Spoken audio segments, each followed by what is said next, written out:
दोस्तों, कल रात में टेलीग्राम पे मेरे पास एक मेल आता है जिसमें एक लड़का अपनी आप बीती को बताता है। इस लड़के की कहानी को सुनकर आपकी रूह कांप जाएगी और आप कभी भी भूल से भी ब्रह्मचर्य का नाश नहीं करोगे। इस लड़के का नाम है सनसना। बात कुछ यूँ है कि इनकी हाइट कम थी और ये अपनी हाइट को लेकर बहुत परेशान थे। इन्होंने कई टाइप के प्रोडक्ट्स का भी इस्तेमाल किया था पर इनकी हाइट पर कोई रिस्पॉन्स नहीं आया। ये बहुत हताश हो चुके थे कि तभी इनकी मुलाकात कुछ ऐसे लड़कों से हुई जो वीरनाश करते थे। सनसना ने अपनी समस्या को उन लड़कों के साथ शेयर किया तो उन लड़कों ने सनसना को बताया कि अगर तुम दिन में 1 से 2 बार वीरनाश करोगे तो जल्द ही तुम्हारी हाइट बढ़ जाएगी। सनसना ने उन लड़कों की बात मान ली और वो दिन में 1 से 2 बार हिलाने लगा और देखते ही देखते हिलाने का नशा इस कदर बढ़ा कि वो अश्लील वीडियोस को देखकर वीरनाश करने लगा।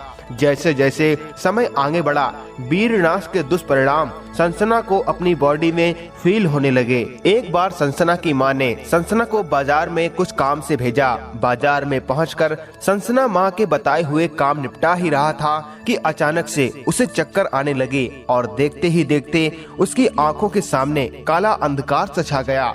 लोगों की भीड़ इकट्ठी हो गई तो वहाँ पर एक व्यक्ति ने उनके मुंह पर पानी के छींटे मारे तो सनसना होश में आ गया। सनसना को पहली बार ये एहसास हुआ कि हो ना हो मुझे ये दिक्कत हिलाने की वजह से ही हुई है, इसीलिए उसने हिलाना बंद कर दिया। पर जैसे ही कुछ दिन बीते वो फिर से ब्रह्मचर्य का नाश करने लगा क्योंकि उसे लत लग चुकी थी। उसके शरीर का अभ्यास बन चुका था।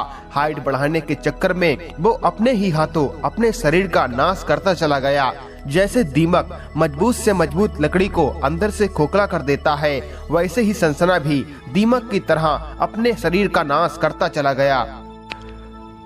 वो चाहता तो था कि वो इस नरक से बाहर आ जाए पर मन के वशीभूत होने की वजह से वो अपने आप को रोक नहीं पाता था। सनसना काम वासना के दलदल में धंसता चला गया। उसकी मानसिकता समय के साथ बदलने लगी। उसका दिमाग कमजोर होने लगा। सनसना ने अपने घर वालों से भी धीरे धीरे बोलना बंद कर दिया। अकेला अकेला रहने लगा। वो शरीर की स्फूर्ति, वो पहले जैसी एक्टिविटी, बॉडी मूवमेंट पहले जैसी नहीं रही। उसके लिंग में उत्तेजना भी नाम मात्र ही बची थी। वो अपनी समस्या को घर वालों को बता न सका कि वो काम वासना का शिकार हो चुका है। जब वो घर में चुप चुप सा रहने लगा तो उसके घर वालों ने 25 वर्ष की आयु में उसकी शादी करवा दी। लेकिन जब सनसना रात में अपनी पत्नी के पास गया और स्त्री संग करना चाहा तो उसके अंदर उत्तेजना नहीं आई। वो पहले वाली उत्तेजना उसमें नहीं थी क्योंकि वो पहले से ही खाली हो चुका था। ये सब देखकर सनसना को अपने आप पे शर्म आने लगी। लेकिन अब पछताए होत का जब चिड़िया चुग गई खेत। लेकिन एक कहावत और कही जाती है कि जब जागो तभी सवेरा। इसीलिए सुबह होते ही वह घर से निकलकर वैद्य हकीमों के पास पहुंचा और उन्हें अपनी सारी समस्या बताई।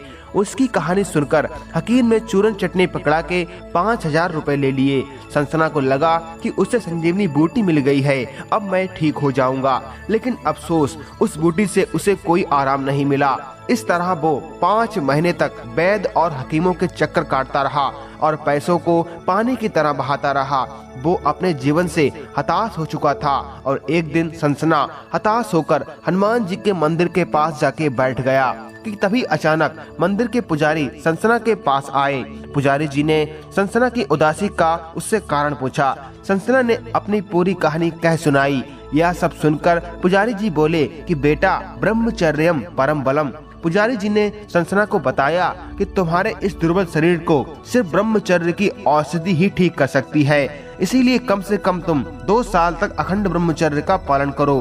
पुजारी जी की ये बात उसके दिल में उतर गई और उसने अखंड ब्रह्मचर्य पालन करना शुरू किया।